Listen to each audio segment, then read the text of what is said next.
Hello dear friends, आप सभी का वेलकम है तनु क्लासेस आर्ट को में। आज के क्लास हम लोग इस लाइन से शुरू करते हैं। कोई भी लक्ष्य इंसान के साहस से बड़ा नहीं, हारा वही जो लक्ष्य के लिए लड़ा नहीं। कहने का मतलब है आपका जो लक्ष्य है, जो आपका सपना है, वो आपके साहस से बिल्कुल भी बड़ा नहीं है। आपका जो हिम्मत है उसके सामने आपका लक्ष्य जो है बहुत ही छोटा है, ठीक है। लेकिन हारता वही है जो लक्ष्य के लिए लड़ता नहीं है। तो आपको अपने लक्ष्य के लिए साहस दिखाना पड़ेगा, हिम्मत दिखाना पड़ेगा और लड़ना पड़ेगा।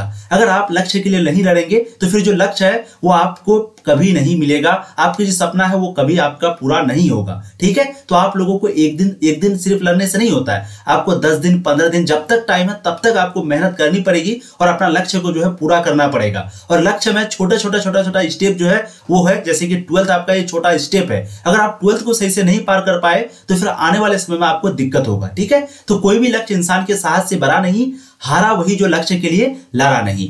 आज का जो सेशन है वो आपके लिए काफी शानदार है, क्योंकि आप सबको पता है हम लोग हिस्ट्री यानी कि इतिहास के लघु और दीर्घ प्रश्न आप लोग को करवा रहे हैं। और आप सबको ये भी पता होगा टोटल 150 प्रश्न आपको करवाएंगे। और इसी का जो है ये आपका 5वां वीडियो है, यानी कि पार्ट 5 है। इससे पहले वीडियो हम लोग जो है 4 वीडियो कंप्लीट कर चुके हैं। जो इन चारों वीडियो को नहीं देखे हैं आप लोग जरूर देख लीजिएगा। ध्यान रखिए, जैसे आप ऑब्जेक्टिव की तैयारी करते हैं वैसे ही आपको सब्जेक्टिव की तैयारी करनी ही पड़ेगी। अगर आप टॉपर बनना चाहते हैं, अच्छे नंबर प्राप्त करना चाहते हैं, तो सब्जेक्टिव में भी आपको कमांड हासिल करना ही पड़ेगा। जी हाँ, आज का जो सेशन है वो आपके लिए इसलिए शानदार है क्योंकि आज की स्टोरी में हम लोग इतिहास के कुछ ऐसे चुनिंदे प्रश्न को लेके आए हैं जो आपके बोर्ड एग्जाम के लिए बहुत ही इंपॉर्टेंट है। और ये जितने भी प्रश्न आपको हम करवा रहे हैं ये सारा जो है अनुभवी शिक्षकों के द्वारा तैयार किया हुआ प्रश्न है, ठीक है। तो हम लोग जो चौथा वीडियो आपका था यानी कि पार्ट 4 जो था, वहां पर हम लोग अकबर की जीवनी को लिखिए यहां तक कंप्लीट कर चुके थे। आज जो है हम लोग पार्ट 5 में बाबर की जीवनी से शुरू करेंगे और फिर जो है आपको एक एक करके सारा प्रश्नों को करवाएंगे। बस मेरी बातों को आप ध्यान से सुनिए,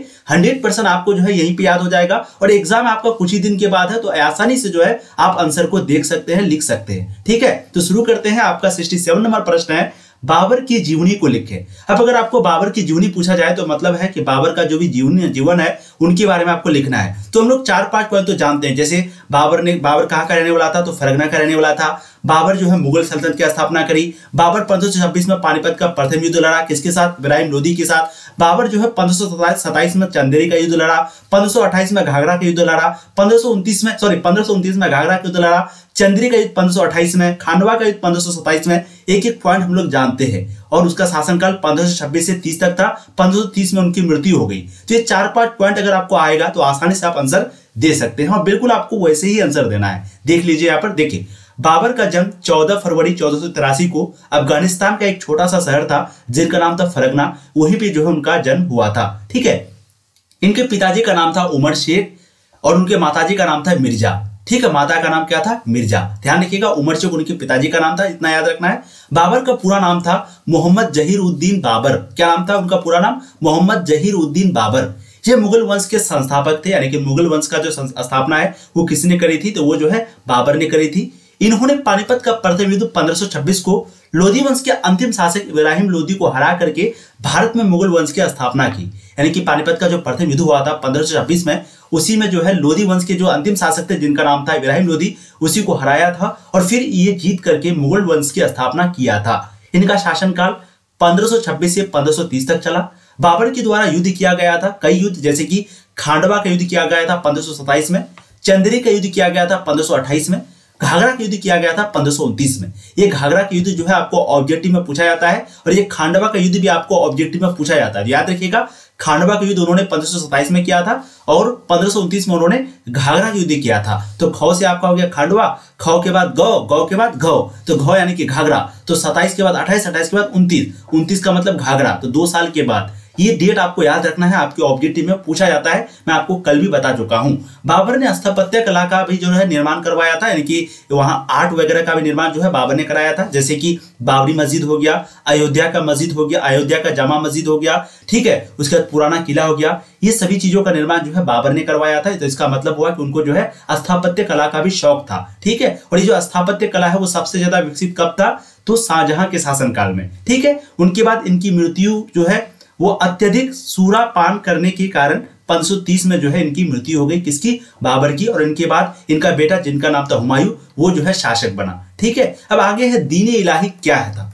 दीन-ए इलाही के बारे में आपको अक्सर प्रश्न पूछा जाता है। ध्यान से सुनेंगे। आप सबको ये तो पता ही है कि दीन इलाही जो है वो 1582 में अकबर के द्वारा शुरू किया गया था। ठीक है, देखिए दीन इलाही अकबर के द्वारा चलाया गया एक धर्म था जिनको अकबर ने 1582 में लागू किया था। यहां तक तो आपको सबको पता है। उसके बाद जो ये लाइन है वो बिल्कुल आपका गलत है, मैं आपको पहले भी बता चुका हूं, लेकिन आप एक बार ध्यान से सुनेंगे। देखिए ये जो दीन इलाही वो अकबर के द्वारा 1582 में चलाया गया। इस दीन इलाही में क्या था कि इस दीन इलाही में सभी धर्म को आने की अनुमति थी, जैसे हिंदू, मुस्लिम, सिख, ईसाई सभी लोग यहाँ पर आते थे और जिसको जिस चीज में आस्था था, ठीक है, जैसे हिंदू को पूजा करने में था, मूर्ति के सामने वो पूजा करते थे, मुस्लिम को इबादत करने नमाज पढ़ने का आदत था तो वो नमाज पढ़ते थे, ईसाई लोग पूजा करते थे। तो जिसको जिस तरीके का भी आस्था था वो लोग वैसे ही आकर के इस जगह में, यानी कि दीन इलाही मान लो एक घर है, यहाँ पर हिंदू, मुस्लिम, सिख, ईसाई सब आया और यहाँ पर आकर के जो है वो लोग अपने तरीके से पूजा करता था। यही है दीन इलाही जो कि अकबर के द्वारा चलाया गया था।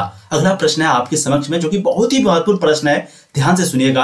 अकबर और राजपूतों का संबंध कैसा था, समझाइए। अकबर और राजपूत इन दोनों का संबंध के बारे में आपको बताना है। वैसे देखिए अकबर जो है वो संबंध बनाने में बहुत ही महान था, क्योंकि जिसके साथ भी इनकी झगड़ा होती थी या फिर जिनके साथ भी इनको संबंध बनाना होता था वो जो है वहां शादी कर लेते थे ज्यादातर। ठीक है, देखिए अकबर और राजपूतों का संबंध जो है बहुत ही अच्छा था, क्योंकि अकबर ने राजपूतों के साथ अच्छा संबंध बनाने के लिए वैवाहिक संबंध स्थापित किया था। यानी कि वो अकबर जो है वो विवाह किया था ताकि उनका जो संबंध है वो अच्छा बना रहे। रिश्तेदारी जब हो जाएगा तो संबंध तो अच्छा बनेगा ही, है ना। और वो अपने सेना में राजपूतों को भी भर्ती करते थे, यानी कि उसका जो सेना होता था, जो अकबर का जो सेना होता था, तो वहां पर वो राजपूत को भी भर्ती करता था ताकि क्या हो, बिल्कुल संबंध अच्छा हो। इस प्रकार हम कह सकते हैं कि राजपूत और अकबर के बीच जो संबंध है वो बहुत ही बेहतर था और बहुत ही अच्छा था। और ये इंपॉर्टेंट प्रश्न है आपका। अगला प्रश्न है आपके समक्ष में, ताजमहल पर एक टिप्पणी लिखें। ताजमहल के बारे में तो आपको 2-3 पॉइंट आना ही चाहिए। सबसे पहले ताजमहल जो है वो किसने बनाया, शाहजहां ने बनवाया। ताजमहल नदी के किनारे स्थित है, यमुना नदी जिनका नाम है ना। लेकिन और भी आगे पॉइंट लिखना होगा क्योंकि लघु उत्तरीय में पूछा जाता है और बहुत ही इंपॉर्टेंट है। देखिए ताजमहल का निर्माण कार्य जो है वो 1632 ईस्वी में शुरू किया गया था। ताजमहल बनकर 1648 ईस्वी में पूरा हो गया। ठीक है, ताजमहल का निर्माण उस्ताद ईसा ने करवाया था। आपको पूछा भी जाएगा कि जो है ताजमहल का निर्माण किसने करवाया, तो उस्ताद ईसा ने करवाया था। ताजमहल बनाने में लगभग 12 वर्ष लगा था। कितना, 12 वर्ष। यहाँ पर आप जैसे देख सकते हैं कि ताजमहल बनाने में 12 वर्ष लगा था, जिसमें से आप अगर ध्यान से देखेंगे तो टोटल आपका 20,000 मजदूर प्रत्येक दिन कार्य करता था।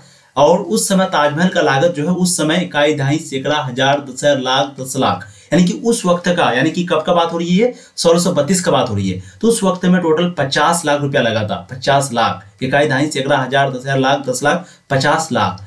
वर्तमान समय में ताजमहल की कीमत 63 करोड़ से भी अधिक है।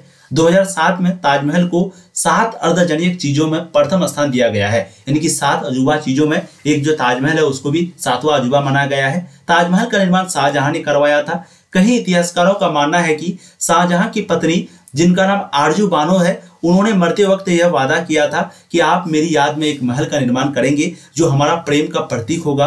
और यह महल सफेद संगमरमर से बनाया गया है। इसमें ईरानी और इराक की कलाकृतियों का प्रयोग किया गया है, यानी कि जो महल है यहाँ पर ईरानी और इराक की जो भी कलाकृति है उनका भी जो है प्रयोग किया गया है इस महल को, इस ताजमहल को बनाने में। और ये कंफ्यूजन आप लोग को यहाँ पर हो सकता है। देखिए ये जो ताजमहल का निर्माण कार्य है वो हर जगह अलग अलग दिया हुआ है। ठीक है, कहीं पे क्या दिया हुआ है कि 1631 को जो है कार्य शुरू किया गया था और खत्म जो है 1653 में किया गया था। और जैसे यहाँ पर क्या है कि 12 वर्ष बनाने में समय लगा, तो कहीं पे दिया हुआ 22 वर्ष। ठीक है, तो ये जो भी पॉइंट रहेगा आंसर में आपको आराम से दे देना है। सब्जेक्टिव में आपको नंबर मिल जाएगा, ये थोड़ा बहुत गलती से आपको नंबर नहीं छटेगा। ठीक है, ध्यान रखिएगा। तो 1631 भी लिख सकते हैं, 1632 भी लिख सकते हैं, 31 लिखेंगे वो भी ठीक है। और 1653 को खत्म हुआ था, 22 साल टोटल बनाने में लगा था। कहीं पे ऐसा भी दिया हुआ है, तो इसमें बिल्कुल टेंशन नहीं लेना है। अगला प्रश्न है आपके समक्ष में, आपकी स्क्रीन पर, जो कि बहुत ही इंपॉर्टेंट प्रश्न है। ध्यान से आप लोग देखिएगा, बहुत ही इंपॉर्टेंट।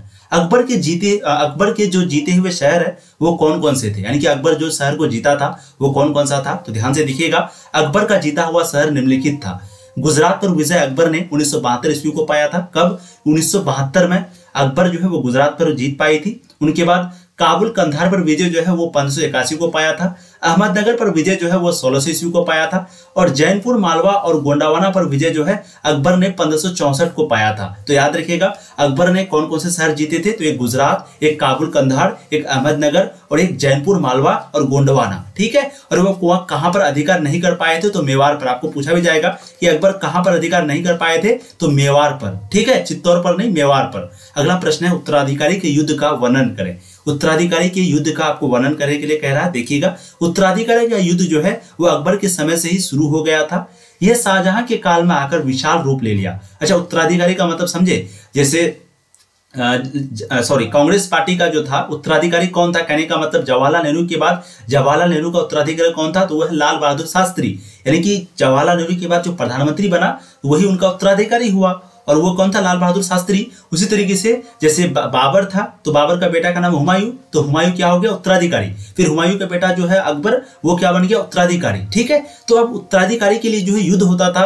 जैसे औरंगजेब अपने भाई को मार दिया, तो उसी तरीके से उत्तराधिकारी क्या है उसको समझिए। देखिए उत्तराधिकारी का युद्ध जो है वो अकबर के समय से ही शुरू हो गया था, अकबर के समय से। ठीक है, यह शाहजहां के काल में आकर विशाल रूप ले लिया। शाहजहां के चारों बेटे, एक का नाम दारा शिकोह और औरंगजेब, शाह, शुजा और मुराद। ध्यान रखिएगा कौन कौन सा बेटा है, शाहजहां के 4 बेटे, एक का नाम है दारा शिकोह, एक का नाम है औरंगजेब, एक का नाम है शाह, शुजा और मुराद। ये चारों बेटा है उनका। इनके बीच जो है 1657 से लेकर के 1698 ईस्वी के तक जो है युद्ध होता रहा। इन चारों भाई के बीच, चारों भाई का नाम आपको याद रखना, दारा शिकोह, औरंगजेब, शाह, शुजा और मुराद। इनके बीच जो है 1657 से लेकर के 1658 तक, यानी कि लगभग 1 साल तक जो है इन लोगों के बीच, चारों भाई के बीच लड़ाई चला। किसके लिए, राजा बनने के लिए, कि कौन शासक बनेगा, उत्तराधिकारी बनने के लिए। ईस्वी तक युद्ध होता रहा, जिसे उत्तराधिकारी का युद्ध कहा जाता है। इस युद्ध में औरंगजेब ने अपने तीनों भाइयों को मृत्युदंड का जो है सजा दिया था, और शाहजहां को आगरा किला में करवा दिया था, देकर सिंहासन प्राप्त किया था। अच्छा, शाहजहां को आगरा किला में जो है कारावास कर दिया था, यानी कि उनको जेल भेज दिया गया था। थोड़ा सा टाइपिंग मिस्टेक है, ध्यान से देखिएगा। तो ये चारों भाई के बीच जो है युद्ध हुआ, ठीक है, उत्तराधिकारी के लिए, और इसी को कहा जाता है उत्तराधिकारी युद्ध। अब इनके बाद जो है उत्तराधिकारी युद्ध हुआ, और ये तीनों भाई को जो है औरंगजेब ने मार दिया, है ना, मृत्युदंड का सजा दिया, और शाहजहां को जो है आगरा के किला में उनको कारावास में बंद कर दिया। ठीक, और फिर ये जो है सिंहासन प्राप्त कर लिया, और उन्होंने अपने पिता शाहजहां को आगरा किला में कारावास कर दिया, और वो सिंहासन यानी कि गद्दी पर बैठ गया। तो ये है आपका उत्तराधिकारी का युद्ध। ठीक है, अगला प्रश्न देखिएगा, अकबर के नवरत्न कौन कौन से थे, सभी का नाम लिखें। तो मोहम्मद फैज, मुरादो प्याजा, अब्दुल रहीम खान खाना, हकीम उक हुक, राजा तानसेन, राजा मानसिंह, बीरबल, राजा टोडरमल और अबुल फजल जो कि आईनी अकबरी और अकबरनामा का रचनाकार है ना। तो ये सभी जो है कौन है, तो अकबर के जो नवरत्न थे ये सभी है। ठीक है, तो याद रखिएगा, एक बार देख लीजिएगा आप लोग। और हाँ, जो भी पीडीएफ लेना चाहते हैं, अब आप लोगों को जो पीडीएफ है वो बिल्कुल आपको करना क्या है, सिंपली प्ले स्टोर पर जाना है, और वहां पर आपको ऐप को इंस्टॉल करना है। ऐप का नाम है, एप्लीकेशन का नाम है तनु क्लासेस। ठीक है, और वहां से जब आप ऐप को इंस्टॉल करेंगे तो आपको जो है ये सारा पीडीएफ बिल्कुल फ्री मिलेगा, एकदम एक भी पैसा नहीं लगेगा, क्योंकि समय बहुत कम है,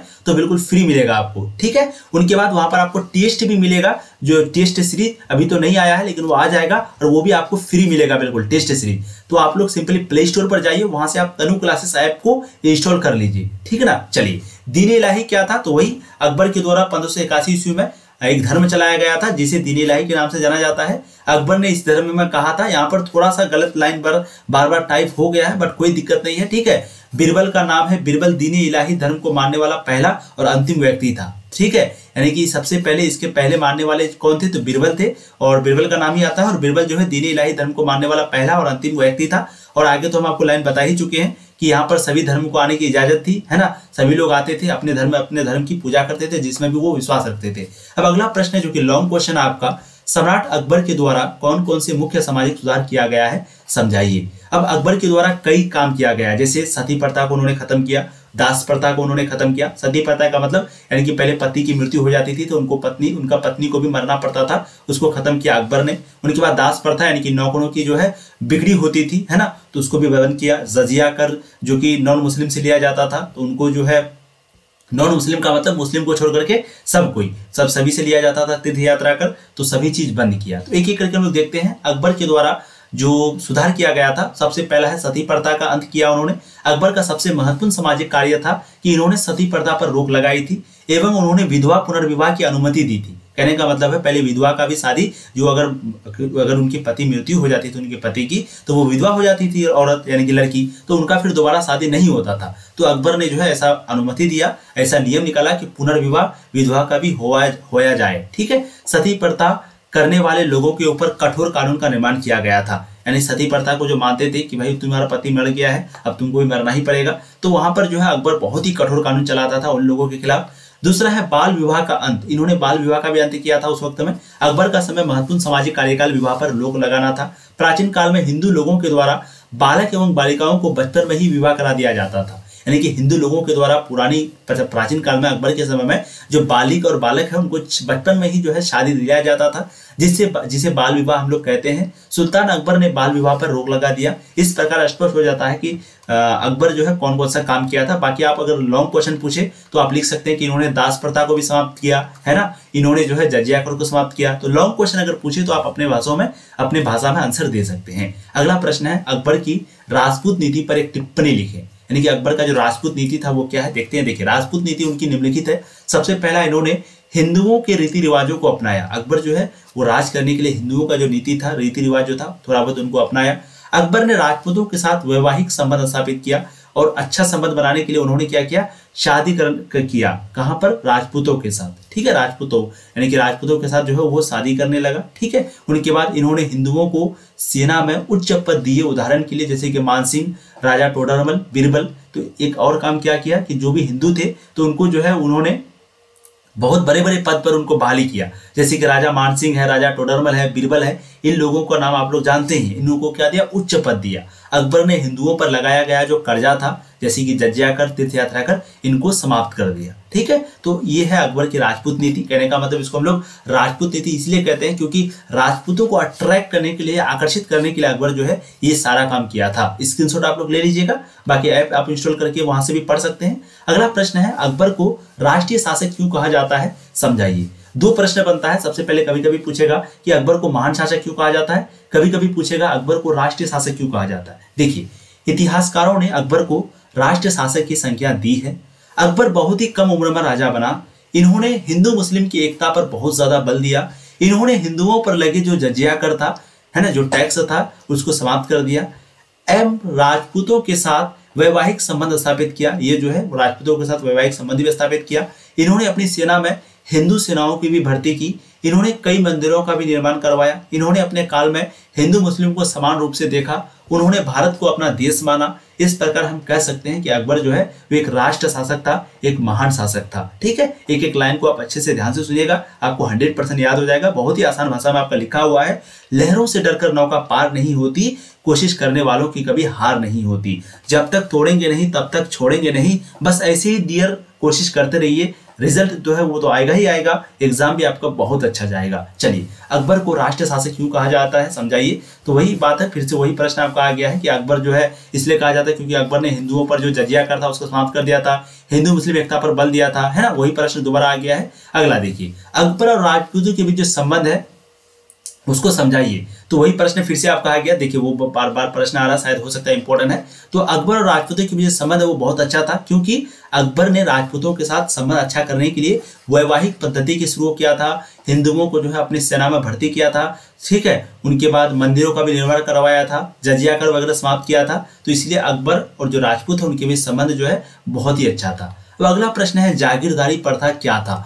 जागीरदारी नाम से ही समझता होगा कि देखो, ऐसे बोलना, गाली बोलता है ना, बाप का जागीर है क्या। तो जागीर का मतलब क्या हो गया, कहने का मतलब है एक प्रकार का मनसबदार, या फिर एक प्रकार का बोल सकते हैं कि अधिक भूमि जिनके पास हो गया हो, जिनके पास जमीन ज्यादा हो, जिनके पास जो दौलत ज्यादा हो, उसी को जागीर बोल देंगे, है ना। देखिए, अकबर के शासनकाल में जो मनसबदार रहा करते थे उनको वेतन की जगह भूमि दिया जाने लगा, है ना। यानी कि अगर सैलरी नहीं देता था, उनको सैलरी के बदले जाओ ये जमीन तुम्हारा है, इस तरीके से होता था, जिससे मनसबदार के पास अधिक भूमि हो गया, जो इनका जागीर कहलाया। और इससे क्या हो गया कि मनसबदार जो था उनके पास जो जमीन है वो ज्यादा हो गया, और फिर इसको बाद में जागीर कहलाया गया। ये ठीक है, इस प्रथा को ही हम लोग जागीरदारी प्रथा कहते हैं। ध्यान रखिएगा, जागीरदारी प्रथा आपको बहुत ही इंपॉर्टेंट है, पूछा जाता है। अब अकबर ने कौन कौन से सामाजिक सुधार किए थे, तो अकबर ने निम्नलिखित सामाजिक सुधार किए थे। एक है सती प्रथा का अंत किया था इन्होंने, बाल विवाह का अंत किया था।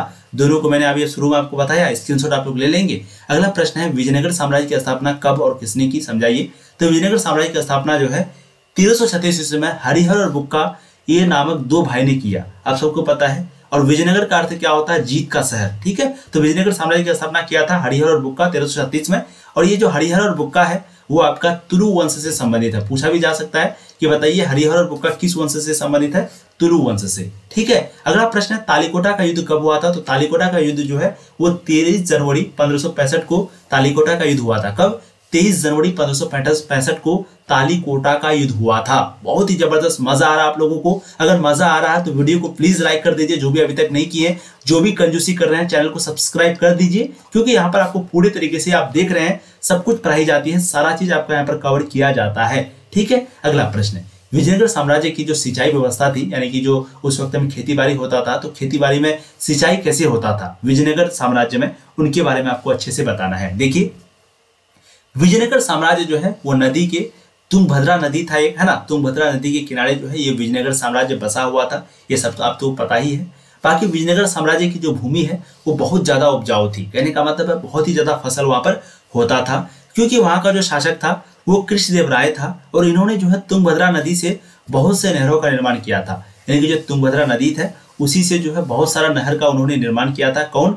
कृष्णदेव राय, जो कि विजयनगर साम्राज्य का महान शासक जिनको कहा जाता है, ठीक है। उनके बाद जिससे किसानों को सिंचाई करने में बहुत ही आसानी होती थी, यानी कि बहुत से नहरों का जब निर्माण किया, कौन? तो यहाँ पर किया था किसने? आपको पूछा जा सकता है, ठीक है, किसने किया था? तो कृष्णदेव राय ने किया था। तो जब ये किया था तो इससे किसानों की सिंचाई करने में बहुत आसानी होती थी, नदी को नहर से मिला दिया जाता था और किसान अपने खेत तक आसानी से पानी ला सकते थे। यहाँ की सिंचाई व्यवस्था बहुत ही उत्तम थी। इस प्रकार हम कह सकते हैं कि विजयनगर जैसा सिंचाई व्यवस्था पूरी भारतवर्ष में कहीं नहीं था, ठीक है। तो ये जो है विजयनगर साम्राज्य का सिंचाई व्यवस्था पर प्रकाश अगर डालने बोले तो आपको ये लाइन को लिखना है। अगला प्रश्न आपका विजयनगर की सुंदरता पर प्रकाश डालें, यानी कि विजयनगर का जो सुंदरता है उन पर आपको प्रकाश डालने के लिए कहा जा रहा है। देखिए विजयनगर की स्थापना सबसे पहले 1337 ईस्वी में।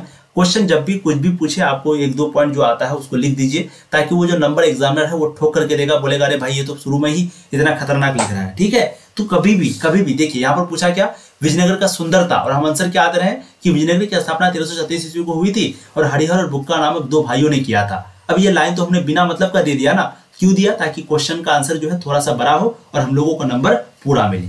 यह नगर जो है, यानी कि ये जो विजयनगर साम्राज्य है वो तुंगभद्रा नदी के किनारे बसा हुआ था। यहाँ की जो भूमि है, जो जमीन है, वो बहुत उपजाऊ थी। यहाँ के शासक जिनका नाम था कृष्णदेव राय, इन्होंने जो है किसानों के लिए कई नहरों का निर्माण कराया था। यहाँ के लोग बहुत ही ईमानदार हुआ करते थे, ठीक है, यानी कि जो विजयनगर साम्राज्य है यहाँ के लोग जो है बहुत ही ईमानदार हुआ करते थे, बहुत ज्यादा। किसानों के लिए जो है यहाँ के जो शासक है वो क्या बनाया? नहर बनवा दिया, ठीक है। शासक का नाम तो आप सबको पता ही है, कृष्णदेव राय। तो यहाँ के लोग अपने घरों में ताला भी नहीं लगाते थे। आज के दिन हम लोग ताला लगाने के बाद भी डरते हैं, लेकिन ये लोग जो है विजयनगर साम्राज्य के लोग जो है ताला भी नहीं लगाते थे, क्योंकि चोरी वगैरह कुछ होता ही नहीं था। इतना सुंदर था कि इनका वर्णन करना कठिन होगा। कई इतिहासकारों ने कहा कि विजयनगर साम्राज्य दुनिया का सबसे सुंदर साम्राज्य है। कई इतिहासकारों ने उस वक्त में कहा कि विजयनगर साम्राज्य जो है वो दुनिया का सबसे सुंदर साम्राज्य है। यहाँ पर नदी थी, नहरें थी, चारों ओर हरे भरे पेड़ पौधे थे। कहने का मतलब यहाँ पर नदी भी था, नहर भी था और चारों ओर हरे भरे पेड़ पौधे थे, जिसके कारण जो है विजयनगर साम्राज्य की सुंदरता और बढ़ी, है ना। तो सुंदरता पर प्रकाश डालने के लिए कह रहा, तो यही तो है सुंदरता। अगला देखिए कमल महल विजयनगर साम्राज्य का सबसे सुंदर महल था। इनके चारों ओर घोड़ों का अस्तबल बना हुआ था, जो बहुत ही सुंदर था। इस प्रकार उपयुक्त वर्णन से स्पष्ट होता है कि विजयनगर साम्राज्य जो है वो अत्यंत सुंदर और साम्राज्य था, ठीक है। विजयनगर साम्राज्य पर आपको प्रकाश डालने के लिए बोले तो आसानी से आप आंसर दे सकते हैं। बहुत ही इंपॉर्टेंट प्रश्न आपको पूछा जाता है। चलिए अब हम लोग नेक्स्ट क्वेश्चन की ओर चलते हैं। क्वेश्चन है आपका 86 नंबर, विजयनगर साम्राज्य के सामाजिक, आर्थिक और राजनीतिक स्थितियों का वर्णन करें। आपको 3 क्वेश्चन यहाँ पर पूछा गया है। तो ये प्रश्न जो है आपको लॉन्ग क्वेश्चन में पूछा जाता है, ध्यान से सुनिएगा। विजयनगर साम्राज्य की सामाजिक, आर्थिक और राजनीतिक स्थिति निम्नलिखित है। आपको ऐसे ही आंसर देना। सबसे पहले विजयनगर साम्राज्य की सामाजिक स्थिति को देखते हैं। देखिए विजयनगर साम्राज्य का जो सामाजिक स्थिति है वो बहुत ही अच्छा था, है ना, क्योंकि विजयनगर साम्राज्य जो है बहुत ही अच्छा साम्राज्य था यार, ठीक है। यहाँ के लोग जो है अपने घरों में ताला नहीं लगाते थे। ये लोग महिलाओं की इज्जत किया करते थे, ताला भी नहीं लगाता था। आज के दिन हमको बताए ना कि हम लोग ताला लगाने के बाद भी डरते हैं, लेकिन ये लोग ताला नहीं लगाते थे। ये लोग महिलाओं की बहुत ही ज्यादा इज्जत करते थे। यह पुरुष प्रधान समाज था, यानी कि यहाँ पर भी ये जो है पुरुष प्रधान था, लेकिन तब भी महिलाओं की जो है बहुत ही ज्यादा इज्जत करते थे। है ना, लेकिन महिलाओं की स्थिति जो है वो बहुत ही अच्छी थी। इस प्रकार स्पष्ट हो जाता है कि विजयनगर साम्राज्य का जो सामाजिक स्थिति है वो कैसा था, इससे हम लोगों को ये पता चलता है। ठीक है, अब देखते हैं आर्थिक स्थिति। अब देख लीजिए ध्यान से, देखिए विजयनगर साम्राज्य का जो आर्थिक स्थिति है वो बहुत ही अच्छी थी। कहने का मतलब जो सामाजिक स्थिति वो तो अच्छा था ही, जो आर्थिक स्थिति है वो भी बहुत अच्छा था। ध्यान से देखिए, यहाँ पर देखिए आर्थिक स्थिति के बारे में लिखना है। विजयनगर साम्राज्य का जो आर्थिक स्थिति है वो बहुत ही अच्छी थी। ठीक, यहाँ के लोग कृषि और व्यापार किया करते थे, जिनसे इन लोगों को आय प्राप्त होता था, यानी कि इनकम प्राप्त होती थी। ठीक है, इस प्रकार के विजयनगर साम्राज्य की जो आर्थिक स्थिति है वो बहुत ही अच्छी थी। तो यहाँ के लोग कृषि करते थे और व्यापार भी करते थे, साथ में इन लोगों को आय जिनसे प्राप्त होती थी, है ना। और इस प्रकार विजयनगर साम्राज्य की जो आर्थिक स्थिति है वो भी आपका बहुत अच्छी थी। अगला है राजनीतिक स्थिति वहां का कैसा था। तो देखिए कृष्णदेव राय विजयनगर के बहुत ही अच्छे शासक थे। ठीक है, उन्होंने प्रजा को खुश रखने के लिए नहरों का निर्माण करवाया था, कर को घटा दिया था, यानी कि जो टैक्स लिया जाता था उसको क्या करते हैं, घटा दिया, नहर का निर्माण कराया, जिससे किसानों की खेती बाड़ी अच्छी होने लगी, खेती में सिंचाई वगैरह अच्छे से होने लगा, और टैक्स को घटा दिया था, जिससे किसान को बहुत लाभ हुआ। ठीक है, इस प्रकार हम लोग कह सकते हैं कि विजयनगर साम्राज्य की जो आर्थिक स्थिति है, जो सामाजिक स्थिति है और जो उनका राजनीतिक स्थिति है, ये सब कुछ अच्छा था। ठीक है, बहुत ही इंपॉर्टेंट प्रश्न आपको पूछा जाता है, अच्छे से इन सारे प्रश्नों को याद रखिएगा। अगला प्रश्न आपका हम्पी पर एक संक्षिप्त टिप्पणी लिखे, यानी कि हम्पी के बारे में भी आपको कभी कभी पूछा जाता है शॉर्ट नोट में। देखिए हम्पी जो है वो कर्नाटक का एक प्रमुख पर्यटक स्थल है। कौन सा स्थल है, पर्यटक स्थल, कहाँ का, कर्नाटक का। विजयनगर साम्राज्य की राजधानी होने के कारण मध्यकाल में यहाँ पर स्थापत्य कला का अभूतपूर्व विकास हुआ था। यानी कि ये जो है हम्पी जो है वो विजयनगर साम्राज्य की राजधानी था, ये तो आप सबको पता होगा, है ना। इसी के कारण जो है मध्यकाल में यहाँ पर स्थापत्य कला का अभूतपूर्व विकास हुआ था मध्यकाल में। ठीक है, 1800 ईस्वी में एक अभियंता तथा पुराविद कॉलिन मैकेंजी द्वारा हम्पी के भग्नावशेष प्रकाश में लाए गए थे। छाया चित्रकारों ने 1856 ईस्वी में यहाँ के भावनाओं के चित्र संकलित करने का शुरू किया, आरंभ किए। 1836 से ही यहाँ और हम्पी के अन्य मंदिरों से अभिलेखकर्ताओं ने अभिलेख इकट्ठा करना शुरू किया। तुंगभद्रा नदी के किनारे स्थित हम्पी किष्किंधा राज्य की राजधानी थी, जहाँ भगवान रामचंद्र समय वानर राज बाली राज्य करते थे। कहने का मतलब है कि ये लोग जो है सोचा कि तुंगभद्रा नदी के किनारे एक जगह था जिसका नाम था किष्किंधा राज्य। ठीक है, यहाँ की जो राजधानी थी, और भगवान रामचंद्र के समय में वानर राज पाली जो है राज्य करते थे। ठीक है, स्थापत्य कला में विजयनगर के राजाओं की रुचि थी। विठल मंदिर तथा राम मंदिर हम्पी के भग्नावशेष थे। भग्नावशेष है विठल मंदिर, और राम मंदिर जो है वो क्या है, हम्पी के भग्नावशेष है। तो ये हम्पी पर आपको एक संक्षिप्त टिप्पणी लिखना है। थोड़ा सा आप ध्यान से देखिएगा, एक दो बार आपको समझ में आ जाएगा। ठीक है, आगे हम लोग देखेंगे विजयनगर साम्राज्य के स्थापत्य कला की विशेषताएं को देखेंगे। विजयनगर साम्राज्य की जो स्थापत्य कला है, इनकी विशेषता क्या है, एक एक करके देखते हैं। देखिए विजयनगर साम्राज्य की स्थापत्य कला की जो विशेषता है वो निम्नलिखित है। सबसे पहला, विजयनगर साम्राज्य की स्थापित कला की प्रमुख विशेषता यह थी कि अत्यधिक सुंदर कमल था। यानी कि इनका जो है प्रमुख विशेषता क्या था कि अत्यधिक सुंदर हो, अत्यधिक सुंदर कमल था। ठीक है, विजयनगर साम्राज्य की स्थापत्य कला की प्रमुख विशेषताओं यह थी, मंदिरों के आगे गोपुरम का निर्माण किया गया था। विजयनगर साम्राज्य की स्थापत्य कला की प्रमुख विशेषताएं थी, भारत के सबसे प्राचीन मंदिरों के निर्माण किया गया था। यानी कि जो स्थापत्य कला है वो विजयनगर साम्राज्य की सबसे प्रमुख विशेषता था। ठीक है, बाकी स्थापत्य कला की प्रमुख विशेषता तो मंदिरों के आगे गोपुरम का निर्माण किया गया था, और विजयनगर साम्राज्य का जो स्थापित कला है वो प्रमुख विशेषता यह थी कि अत्यधिक सुंदर कला था। ठीक है, तो ये सारा जो है विजयनगर साम्राज्य की स्थापत्य कला की विशेषताएं हैं। अगला है भक्ति आंदोलन की विशेषताएं को लिखें। ध्यान से आप लोग सुनिएगा, भक्ति आंदोलन के बारे में आपको पूछा जाता है। देखिए भक्ति आंदोलन की जो विशेषताएं हैं वो निम्नलिखित विशेषताएं हैं, जो इस प्रकार है। सबसे पहला, भक्ति आंदोलन ने जाति के भेदभाव को खत्म किया। ठीक है, दूसरा, भक्ति आंदोलन ने समाज की कुरीतियों को दूर किया। तीसरा, भक्ति आंदोलन ने छुआछूत को खत्म किया। चौथा, भक्ति आंदोलन ने मनुष्य के चरित्र की सुंदरता पर बल दिया। ठीक है, तो सबसे पहला क्या है, जाति का जो भेदभाव उनको खत्म किया, आंदोलन की जो समाज की कुरीति है उनको भी खत्म कर दिया। भक्ति आंदोलन ने छुआछूत को खत्म किया था, उनको खत्म कर दिया। भक्ति आंदोलन में मनुष्य के चरित्र और सुंदरता पर बल दिया। ठीक है, अगला है सिलसिला क्या है। तो सिलसिला जो है उर्दू भाषा का एक शब्द है जिसका मतलब होता है जंजीर। यह पीर और मुरीद के बीच जंजीर का कार्य करता है। इसका शुरुआत मोहम्मद साहब के समय में से ही हो गया था। ठीक है, तो चीजें आपको समझ में आ रही है। अगर आ रही है तो वीडियो को लाइक कर दीजिए, चैनल को सब्सक्राइब कर दीजिए अगर आप लोग पहली बार आए हैं तो। ठीक है, और आज जो है हम लोग 19 नंबर प्रश्न तक रहने देते हैं। अब जो नेक्स्ट वीडियो बनेगा आपका पार्ट 6 वहां पर हम लोग दरगाह से शुरू करेंगे और फिर हम लोग कोशिश करेंगे समाप्त करने का। ठीक है, तो आज हम लोग 90 प्रश्न तक की आप लोग को बताना है कि आप लोगों ने टोटल कितना का सही जवाब दिया, आप लोग को कितना पहले आता था। ठीक है, और प्लीज वीडियो को लाइक आप लोग कर दीजिएगा, चैनल को सब्सक्राइब कर दीजिएगा। और ये पीडीएफ के लिए आपको सिंपली ऐप को इंस्टॉल करना पड़ेगा।